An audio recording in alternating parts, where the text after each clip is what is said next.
زاوية 45 مع بعض. الناس اللي بتسأل على الزاوية 45 ازاي بتعملها، تمام؟ وهنشوف برضو النتيجة مع بعض. عليك يا أحمد. بص زي صلى على النبي. شايف انت دي القايم ده؟ انت بتجيب من نفس عود البروفايل بتقطع قطعة زي كده، تمام؟ بتيجي في القايم ده بالعرض كده بالظبط كده اهو، بتخلي القايم ده مخدم على الجنبين دول، تمام؟ يعني ما تخليش فيه زياده، لا خليهم كده بالظبط اهو كده، تمام؟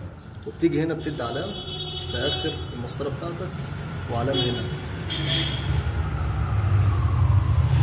تمام؟ وتيجي تشوف انهو جنب اللي هتقطع معاك. شوف انت الجنب اللي هتشتغل عليه الزاويه 90 بتاعتك ان كانت هتكون بالشكل ده، تمام؟ او الجنب ده. فاحنا الزاويه 90 اللي عندنا هتكون في الجنب ده، فال 45 دي هنقصها كده